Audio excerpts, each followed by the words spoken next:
Hello again from the Cannon Academy Homeschool. This year, I want to go over how I did my record keeping for grades, attendance, and things like that. Now, in a lot of states, you don't have to keep your lesson plans and things like that, or grades. Some you do have to, and have to send them in so that they know what you're doing and how the kids are doing, things like that. Some you just have to turn in attendance. Some they say keep attendance, but nobody ever asks for it. I happen to live in the latter one. So this year I got away from my notebook pages and my binder and stuff like that, and I went with this record book. And let's see, up there in the top corner is the number to order it. I also went with the matching planner for that.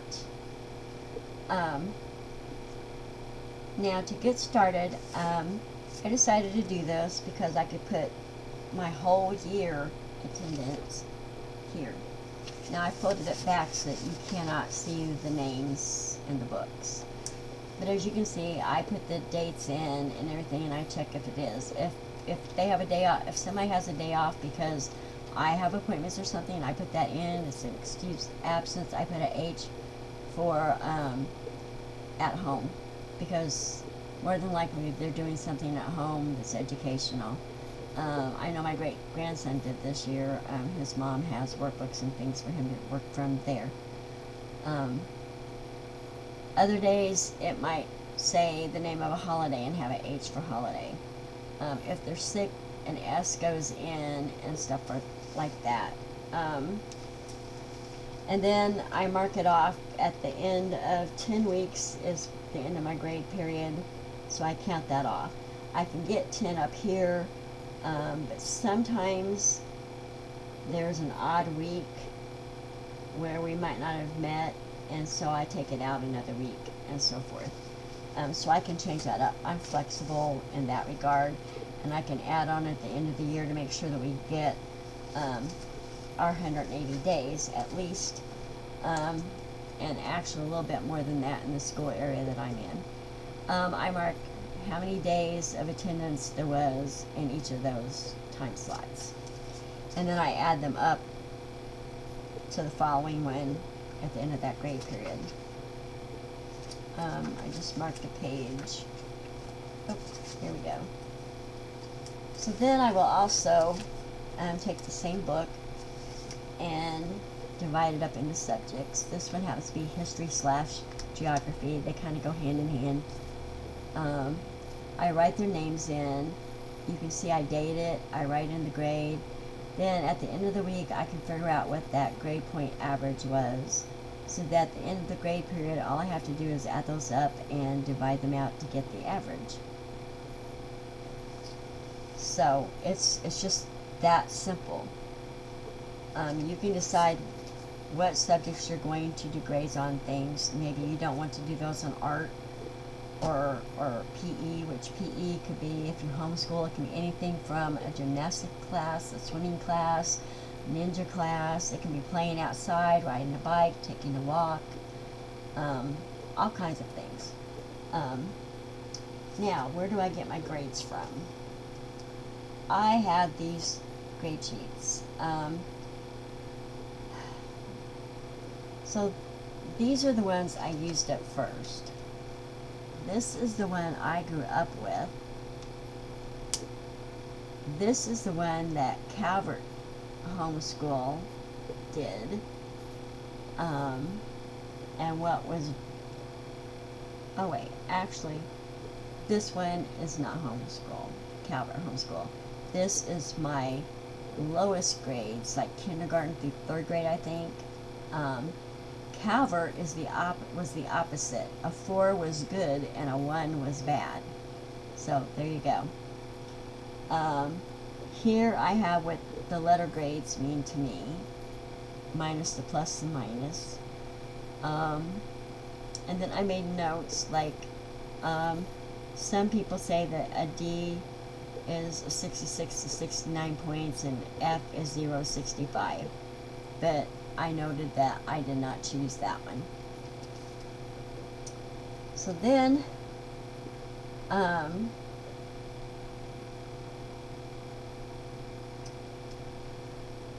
my daughter tried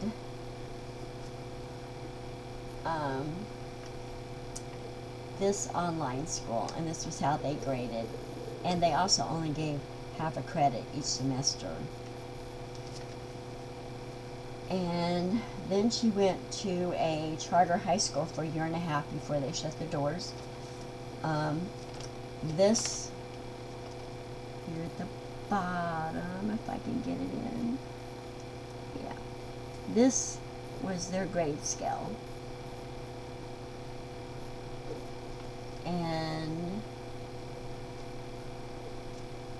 this is how that broke down on the scoring points for GPA. So on this one, a D minus was a 67 and F was anything under that. So that's the one I've stuck with ever since those high school days. Now, I also bought one of these. I love this. It's an easy grader. The grader. You take the number of problems that you're doing up here. You look down here by how many they missed, and it gives you the score. And then you can look on the chart that I had and come up with the letter grade if that's what you like to do. From there, we go to my lesson planner, and I tried to pick a page that had no names but only initials on it. So it's got Monday through Friday, of course. There's a place at the top of the page to write what week that was and everything. It goes clear over across the page. Now, if I'd been smart, having one child, I would have just used this half and then had this half be the next week. So I kind of wasted paper. Sorry, I'm losing things. So, if you notice, I write down what time the child arrives and when they go home. And I write down all the various work pages, the initials. If it says BQ, it's from BrainQuest. If it says S/B, it's Summer Bridges. Maybe I write Calvert Math. If there's a CCBS on it, which I do not have on this page, that's from the Complete Curriculum, my Basic Skills Workbooks. It tells me what each thing was. HOP is Hooked on Phonics booklets that we used. And I can also check it off that we did it. I can record the grades, and that way I can go back later in the day or at the end of the week and I can catch up on all that. And so that makes it a little more time efficient for me.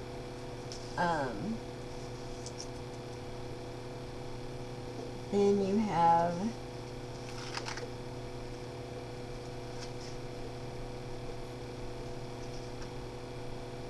okay, I'm going to fold this back a little, or cover it. I will cover it just a little bit. Trying not to show names here. So I also can go down this side of the page and write notes of things that I'm going to do and stuff.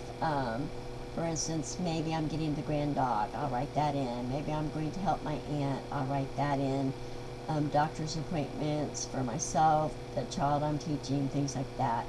The yellow highlighted ones with the arrows coming down meant that we didn't get it done and I moved it down to the next day.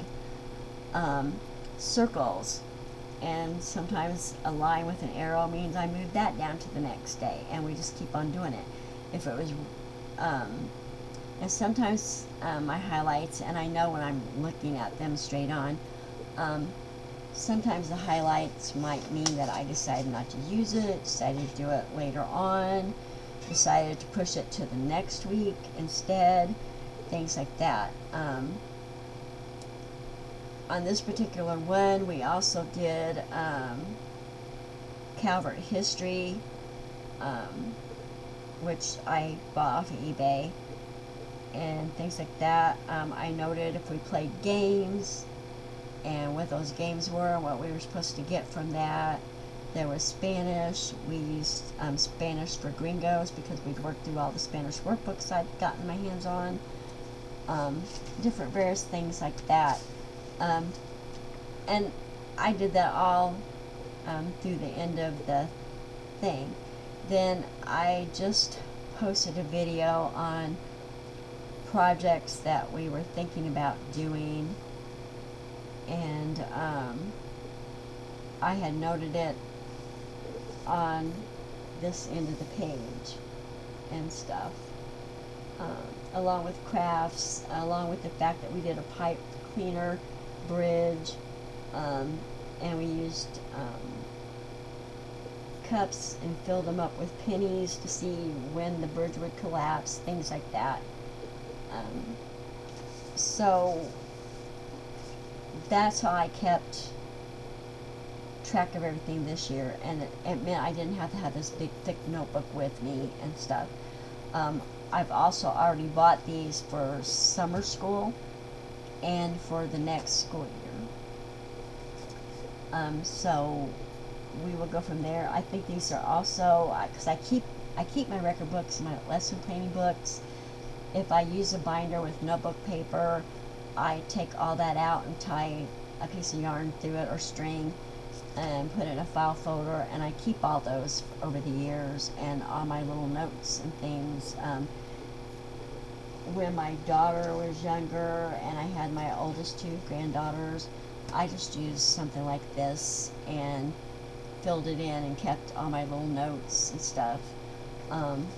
Just because when they get older, they like to go back and look at it. The only problem is I started doing it in pencil all those years ago, and the pencil fades over time.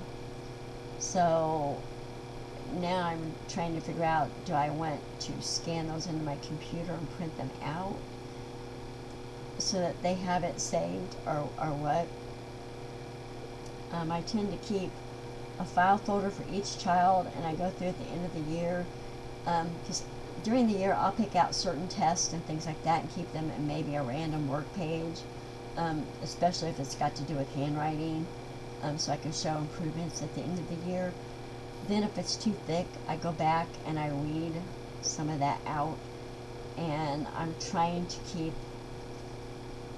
folders like that for each year for all the kids I've homeschooled and stuff. My goal is to get some sort of Trapper Keeper by shopping at yard sales that's affordable and still usable, and putting the name on the outside of that and putting all of their work pages in that, and then putting those in the file cabinet for keeps, hoping that that will stop some of the oxidation with the pencil and everything, so that they'll have that to look back on when they're older and they have kids and want to show those off. I have some stuff like that from when my boys went to public school, and I just think it's kind of cool and they can look back on things like that. So that's my record keeping for the year 2025-26 school year, and my plans for 26-27. So I hope this is helpful, and until next time, I will see you. Have a good week from the Cannon Academy Homeschool. Bye-bye.